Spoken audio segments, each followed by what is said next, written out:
मित्रों हमने समास में कल पढ़ लिया था, समास पूरी व्याख्या कर लिया था हमने। समास में जो है पहला हमने तत्पुरुष समास को अच्छे से पढ़ लिया था, ठीक है। उसके बाद हम लोग पढ़ेंगे कर्मधारण। हमने पहला समास पढ़ाया आपको, पहले समास में हमने आपको जितना भी हो सका हमने पढ़ाया आपको। उसमें हमने आपको पढ़ाया था अव्ययी भाव समास, फिर हमने आपको पढ़ाया तत्पुरुष समास। आज हम पढ़ेंगे कर्मधारण समास, ठीक है। कर्मधारण एक तीसरा नंबर है, कर्मधारण समास।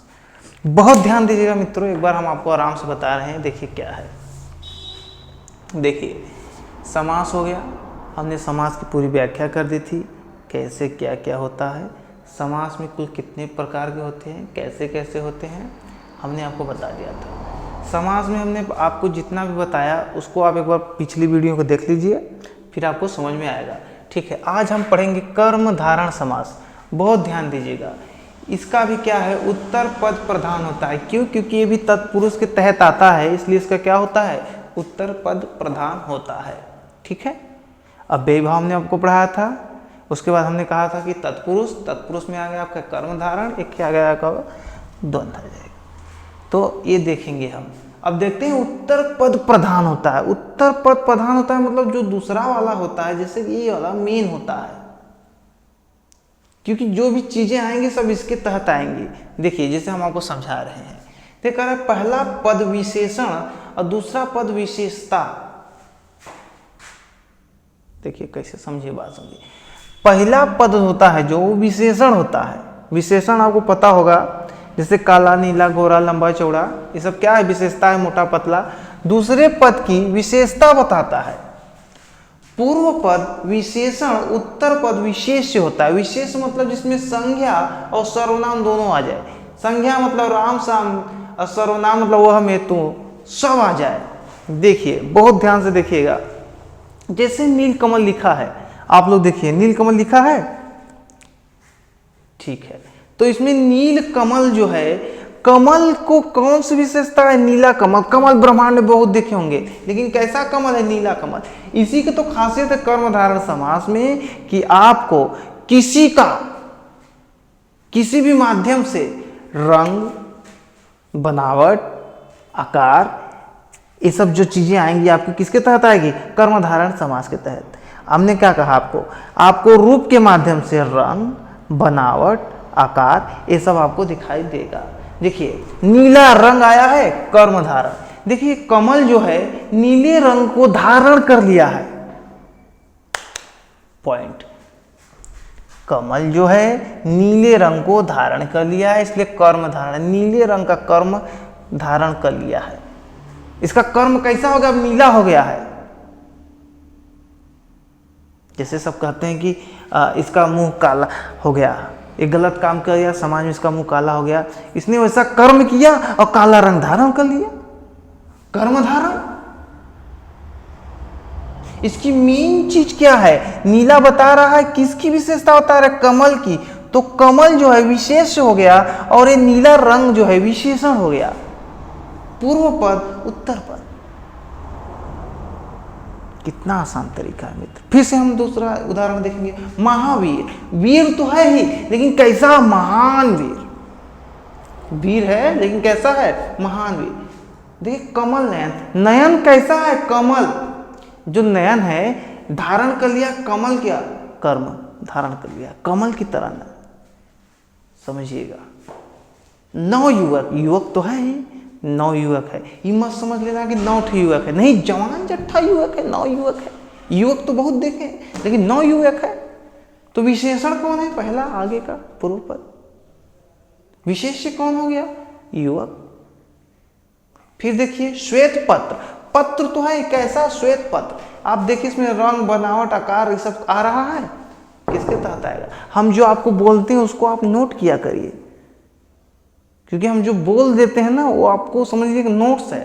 बस हम यहाँ पे समय बचाने के कारण, जल्दी जल्दी लिखने के कारण कि आपको परेशानी ना हो, इसकी वजह से हम जल्दी बोलते हैं और जल्दी लिख देते हैं। मित्र ध्यान दीजिएगा, और हम उदाहरण बोल रहे हैं, आप लोग लिखिएगा। देखिए जैसे काली मिर्च, देखिए इसमें मिर्च जो है काली है, अब आप लोग देखिए लाल सागर, सागर कैसा है? लाल है। नीला सागर भी हो सकता है, महादेव भी हो सकता है। आप बहुब्रीही मत समझिएगा, बहुब्रीही है, जब उसमें हम जाएंगे तो बताएंगे बहुब्रीही क्यों होता है, कैसे होता है। महादेव, देव तो है लेकिन महान देव, समझ रहे हो? परमानंद, आनंद आ रहा है लेकिन परम आनंद है, खूब रजा, बहुत मजा आ रहा है। देवराज, राज तो है कौन? देवराज। अधमरा, मरा तो है लेकिन कैसा? अधमरा। ये सब क्या है? और एक उदाहरण आपके बीच आ जाता है, नरसिंह। सादृश्यता की वजह से सिंह शब्द जो है ये बाद में आता है, नर के बाद में आता है। नरसिंह जो है, ये नरसिंह भी किस में आएगा? सिंह तो है लेकिन किसकी तरह? नर की तरह। इसके सादृश्यता की वजह से इधर का इधर हो गया है, मतलब कि जो विशेष से है पहले आ गया है। ये भी विशेष हो सकता है, लेकिन पहले हम इसको ऐसे से कर लेते हैं, कोई दिक्कत नहीं। लेकिन ये जान लीजिए कि नरसिंह है तो कर्म धारण में आएगा। ये बहुत इंपॉर्टेंट है, ये मेन है। अब हम उम्मीद करते हैं आप कर्म धारण समझ लिए। किसी भी आकार के हिसाब से, बनावट के हिसाब से, कलर रंग के हिसाब से जो भी चीज़ें हमारे बीच में आएंगी, किसमें चल जाएगी? कर्म धारण के हिसाब। इसका उत्तर पद प्रधान होता है, फिर से हम आपको बता दे रहे हैं। पहला पद विशेषण, दूसरा पद विशेष होता है। इसमें से इसको पूर्व पद कहते हैं, इसको उत्तर पद कहते हैं। कितना आसान है, कितनी आसान तरीके से हम आपको समझा रहे हैं। आप लोग इसका स्क्रीनशॉट लीजिए, हम दूसरा समास देखते हैं। ठीक है, आप लोग ने कर्म धारण का जो है स्क्रीनशॉट लिया होगा, उम्मीद करते हैं। अब हम देखेंगे द्विगु समास। तत्पुरुष के तहत कर्म धारण और द्विगु दोनों आते हैं। इसका भी उत्तर पद प्रधान होता है। का प्रधान ही मतलब ये मत समझ लगा प्रधान ही लग रहा, चुनाव आ गल, चुनाव चिन्ह, खूब चिल्ला था, दारू गाजा बांटा था, ऐसा प्रधान नहीं। प्रधान मतलब मुख्य, मेन, जो मुख्य हो। पूर्व पद संख्यावाचक होता है। देखिए ट्रिक के माध्यम से बताएंगे, आप लोग समझिएगा कि द्विगु समास को कैसे पहचाने। किताब में या कहीं भी आप जब एग्जाम देंगे तो देखेंगे उसमें आपको 4 ऑप्शन दिया रहेगा। 4 ऑप्शन से कह देगा निम्न में से कौन द्विगु समास है। अब देखिएगा ट्रिक हम बता रहे हैं। देखिए अच्छा, ये कौन समास कैसे चिल्ला रहा है? द्विगु। देखो द्वि आया है, एक मतलब गिनती आया है। देखो 2 3 4 5 समझ रहे हो ना, तो द्वि आया है। एक मतलब जितना भी आएगा सब गिनती से रिलेटेड रहेगा। कैसे रिलेटेड रहेगा? गिनती से। देखो खुदा कह रहा है द्वि, तो तू कह रहा 3 4 5 6। देखिए जैसे चौराहा, देखिए चौराहा है, गिनती संख्यावाचक आया है। तिराहा, तिराहा भी हो सकता है। त्रिशूल हो सकता है। त्रिलोचन हो सकते हैं, त्रिदेव हो सकते हैं। त्रिदेव बहुब्रीही में चल जाएंगे, फिर भी इसमें रहेगा। क्यों? क्योंकि त्रिदेव, 3 देवता मित्र। और हम उदाहरण देख लेते हैं। नवरात्र हो सकता है। देखिए नवरात्र, रात्र, नवरात्र, कैसा रात्र? नवरात्र, 9 ठे रात्र है। देखो गिनती इसमें आ रहा है। पंचतंत्र हो सकता है, पंचवटी हो सकता है। ये सब क्या आ सकता है? नवग्रह हो सकता है, चौमासा हो सकता है। 9 ग्रह बता दिए आपको, 9 ग्रह भी हो सकता है, नवरात्रि हो सकता है। और आप लोग सोचिए ये सब किस में आ जाएगा? द्विगु में। हम उम्मीद करते हैं आपको समझ में आया होगा। एकदम आसान तरीके से, आसान भाषा में हम आपको समझाएं। समाज की जितनी भी क्लास हम आपको पीछे पढ़ाएं, आप देखिएगा एकदम विस्तार से, एकदम 0 लेवल समझाएं कि कभी ऐसा आप समझे नहीं होंगे। क्योंकि हम समस्या समझते हैं बच्चों का। समास हो गया, वर्णमाला हो गया, जो भी चैप्टर हमने पढ़ाया है कम ही पढ़ाया हो उदाहरण में, क्योंकि यहाँ पे लिखना होता है, फिर उसके बाद बच्चों को दिखाना होता है, मित्रों को दिखाना होता है, तो समय जाता है। तो भले हम कम दिए हैं लेकिन कंटेंट आपको बढ़िया दिए हैं, मैटर आपको सही दिए हैं। जो सरल भाषा में समझाने का तरीका आप तो देख ही रहे हैं कितना आसान है, तो आसानी से समझाते हैं। आप लोग इसका स्क्रीनशॉट लीजिए और समास को खत्म कर देंगे इस वीडियो में। ठीक है, अब हम लोग 5वां देखेंगे, द्वंद्व समास। इसको भी ट्रिक से बताएंगे, आपको समझ में आएगा, ध्यान दीजिएगा। पहले समझते हैं हम द्वंद्व होता क्या है। देखिए द्वंद्व समास होता है, इसके दोनों पद प्रधान होते हैं, मतलब पूर्व पद और उत्तर पद दोनों क्या होते हैं, मुख्य होते हैं, मेन होते हैं। बिना दोनों के गड़बड़ा जाएगा, नहीं बन पाएगा। दोनों पद के बीच योजक चिन्ह होते हैं, ऐसे रहेगा, योजक चिन्ह होते हैं। और हम जो बोल रहे हैं आप सुनिएगा, जब उसका समास विग्रह हम लोग करेंगे, अथवा या शब्द आ सकते हैं, अथवा या और आ सकते हैं। बहुत ध्यान से सुनिएगा। देखिए ट्रिक हम क्या बताने जा रहे हैं, इसका शॉर्ट वीडियो भी हम आपके बीच डालेंगे, आप शॉर्ट वीडियो भी देख सकते हैं। देखिए द्वंद्व कैसे लिखा है, देखो द सेम सेम है, मिलता जुलता है, बीच में ऐसे है, बीच में ऐसे है। देखो ट्रिक बता रहे हैं, जो कहीं नहीं मिलेगा, पूरे ब्रह्मांड में कहीं नहीं मिलेगा। देखो ऐसे है तो ऐसे ही रहेगा, जैसे भाई, देखो ऐसे आया बहन, देखो योजक चिन्ह आया, सेम सेम के बीच में सेम सेम आया, भाई बहन सेम सेम नहीं लग रहे हैं, या उससे विपरीत विपरीत रहेगा तब भी सेम सेम, जैसे लगे कि हाँ कुछ इससे संबंधित है, बीच में आया लाठी डंडा,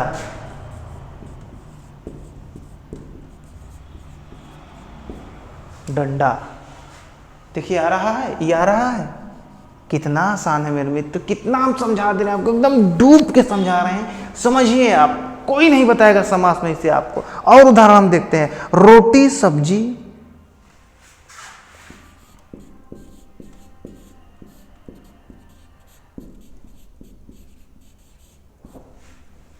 अमीर गरीब ले लीजिए, लाभ हानि ले लीजिए,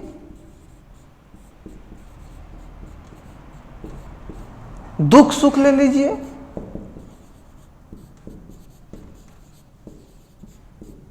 अमीर गरीब ले लीजिए,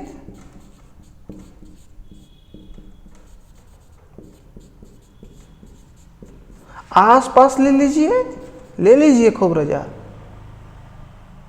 आस पास। कितना सरल है, हमको बताएं। देखिए द्वंद्व में बीच में ऐसे ना आ रहा है तो बीच में ऐसे आपको, ऐसे आपका योजक चिन्ह आएगा, योजक चिन्ह की तरह लग रहा है। कितना आसान, आप लोग स्क्रीनशॉट लीजिए, आज खत्म करेंगे, रात दिन भी इसी में होगा। देखिए यहाँ पे योजक रहेगा, ये रोजक लिखा गया था, कोई दिक्कत नहीं, योजक चिन्ह, ये आप जो देख रहे हैं इसे योजक चिन्ह कहते हैं। चलो ठीक है, आप लोग स्क्रीनशॉट लीजिए, हम मिटा रहे हैं।